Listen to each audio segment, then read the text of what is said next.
Hey guys, welcome back to the Interceptor. We're here with war number 10 of season 48, and Matrix has matched up against INDA in this war, and I actually used to be a member of INDA. This was a long time ago when I was first getting into semi-competitive MCOC, and this was probably late 2018, early 2019, I want to say. It was probably in the year of 2019. Because I think I joined D69, my first Masters Alliance, in 2020 or late 2019. I'm not sure. Yeah, I'm not sure. But either way, this is a fun war because we are able to use Shocker for the first time. Shocker has 2 fights in this war and Hood has 5, but Shocker has arguably the hardest fight in this war. So this is Dust, Path 1, Node 1. Pretty straightforward fight. Right there, my parry failed. I read through her abilities. I must have just missed something. Maybe those sand debuffs decrease my ability accuracy slightly. I honestly have no idea what it is. That makes my parries fail because I thought I read her kit and understood her as a defender. Clearly not. Clearly I missed something, but that's okay. We did take a little bit of damage there, but as long as she doesn't throw a special 2, because I don't know what her special 2 looks like. As long as she doesn't throw the L2, we're fine. I throw my L2 here, and I actually get lucky. Excuse me. I hiccuped. The very last hit power stole. The chances of 0 hits power stealing in an L2 when you include the medium into L2 is 2%. I was 1 hit away from that. So still in like the bottom 10% of RNG there. But, you know, stuff like that happens. It's consistent enough with Hood to get power steals that you can safely or relatively safely be pushing your opponent to L3 in the fight. But be warned, there's roughly a 2% chance that they will just not get, your L2 will just not get any power steals. This fight here, this is Masochism Corvus. Not really anything to say here. He's going to throw 1 special in this fight. Also, I was trying to milk my bullets because at this point I noticed I'm kind of low on bullets. That Dust fight took up more bullets than I thought it would. And yeah, we're going to be throwing some extra heavy attacks. Going to be careful. Okay, right there, instead of countering the L2, I dashed back and I let my invisibility expire, because if I'd killed before the invisibility expired, I wouldn't have gotten those bullets back, which was huge. So I did that. On to section 2, I'm on path 5, and I'm going to be taking this Morbius. This is a little bit of a complicated fight, but mostly because fighting Morbius it just feels so weird. Because his glide attack, it just feels like it comes at you way faster than a normal medium. I think it actually does, because there's times where I'm trying to dex it and it hits me, and it's not because I was trying to parry it. Like, I'm trying to dash back early enough, I just can't. And that is going to happen once in this fight. What happened right there is another weird thing that happens against him sometimes. I find that even when I do dash back at the correct time against him, that sometimes I won't be able to move fast enough to avoid his second hit in the combo, like the one after the glide attack. I don't know if that's just me, but it doesn't feel like I'm messing it up. It feels like it's just a clunky thing that happens against Morbius. I don't know how to explain it. Here we bait out the glide. I have to land a parry. Unfortunately, my medium there inflicts a stun, but we do end up landing a light attack, and we do have to let go of our heavy early here to make sure that the second hit lands before the protection comes back. But the fight's still fine. I lost a little bit of health, but not that much. And we're up to this Nova. This is probably the easiest fight of the war, because Hood just shuts down everything. No buffs, no ebb and flow. Mighty Charge is irrelevant because I'll have miss up. And the fact that I can reparry Nova's medium attacks, because he can't be parry stunned off a medium, because it's non-contact, just makes it easier to reparry in this fight and build up the prowesses, because he is a tactic defender. So here I'm going to go for one more medium, and then I'm going to activate my invisibility. There, I did full dex his L1, and I lost 3 of my prowesses, but it didn't matter because I was at 7. Oh no, I only have 4 prowesses. That's terrible. Right? But I get down to 3 bullets left here, and in fact, before I threw that heavy attack, it was 1. I got down, and at one point in that fight, I was actually down to 0 bullets remaining. So that's fun. But here I'm going to be changing my MD. I kept MD at level 3 for those first 2 fights with Hood. First 3 fights, I guess, but Dust doesn't gain any buffs, so I wasn't counting her. I was just counting Corvus and Nova. But we are taking this Gorr that I seem to take every single war. It was a decent placement before, but the tactic just kind of ruins defenders.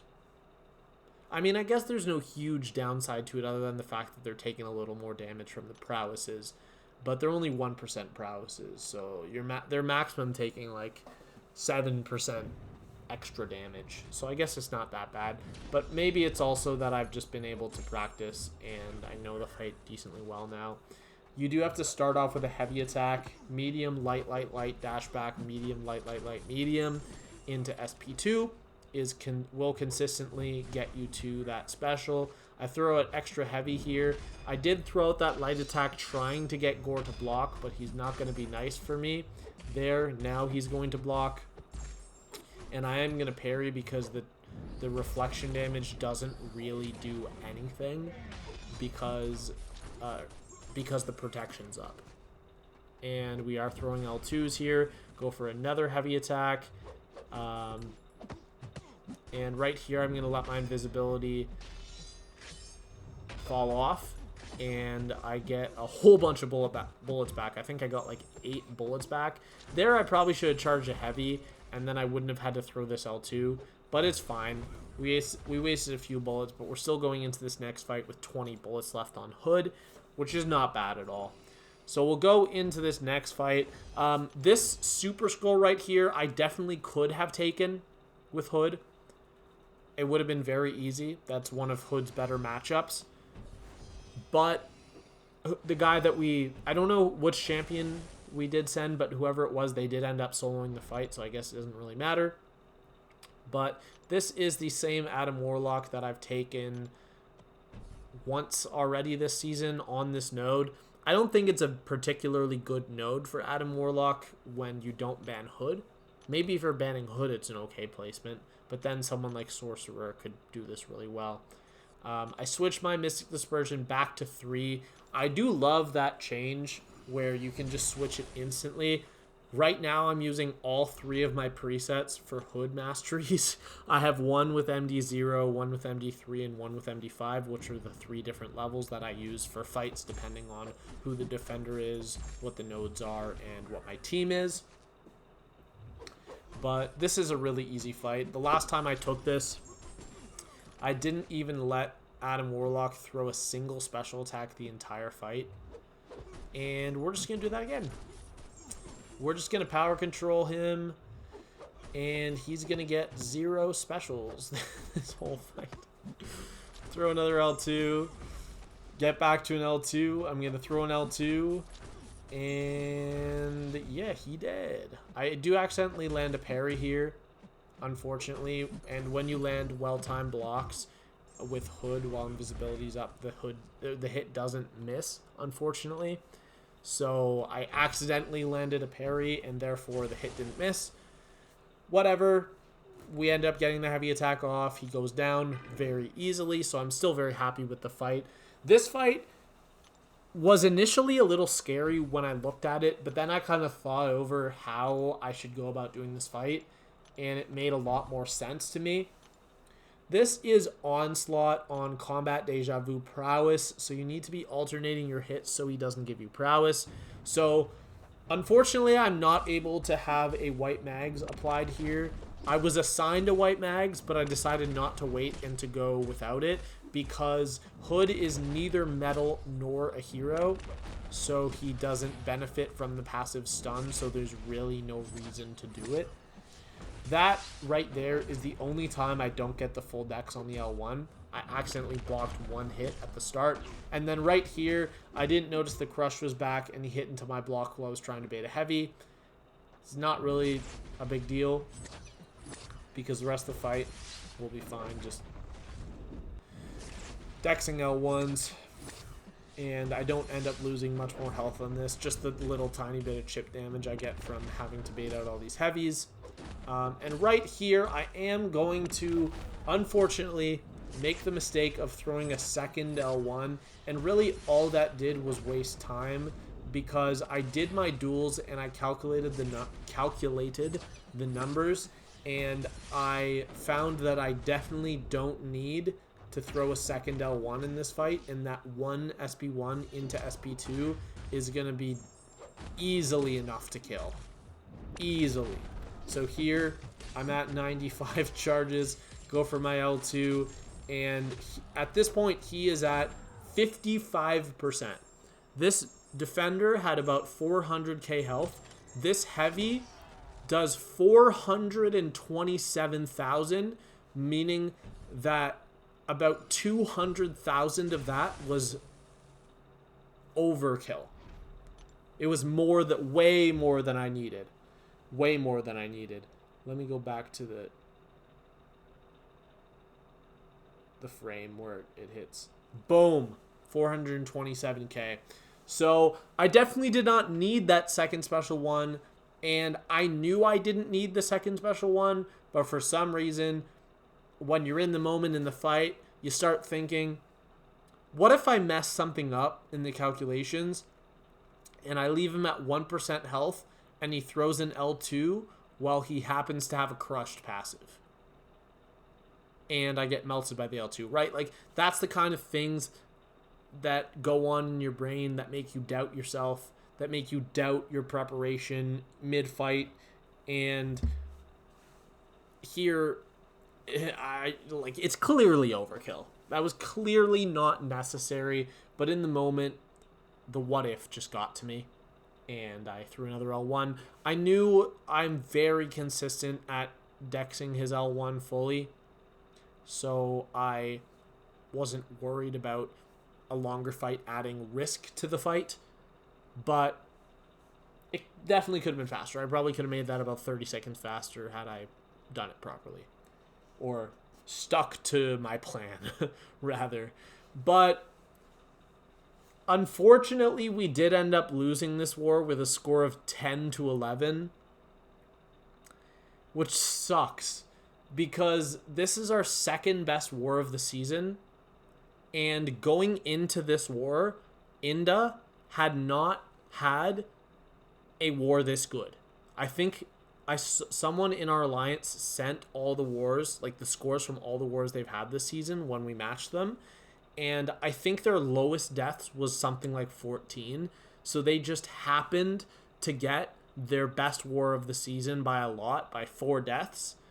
The same war that we also performed well. So I'm not embarrassed by our performance like I have been on times where we've died 25 times plus. But it's a little unfortunate that we just happen to be facing them at the same time that they pull off their best war of the season, right? That's just a little bit rough for us. But if you watched the last video, you'll know that I said that in order to make Masters, we did have to win all 3 remaining wars, wars 10, 11, and 12. So unfortunately, with this loss, we can no longer make Masters. If we go 2-0, to finish the season and finish 6-6, we will be first, second, third. Like one of the top 3 spots in Platinum 1. And at that point, we're just hoping for bans. So as far as I know right now, that's the plan, is to try to win the last 2 wars. And then hope for bans to get to sneak into Masters so we can get top 10 rewards, because they're putting all rewards up a tier this season. And in War 11, we did match a solid Masters Alliance who we expect to die around 10 times. So we definitely need to put up another solid war, which is unfortunate that we match an Alliance better than the Alliance we just lost to, because normally that's not the way it works. But maybe they lost a war. They probably lost to someone, which is why they're facing us, because they often match the losers of the previous wars together. That's how the algorithm usually does matches. But unfortunately, we are down to a record of 4-6 this season. We haven't been doing so hot. And my death total personally is at 5. And my PSR is at 62 out of 67 fights soloed, or 93%. And my Deathless streak is up to 23 fights. That is all for this one. I hope you all enjoyed the video, and I'll see you later. Have a great day, everyone.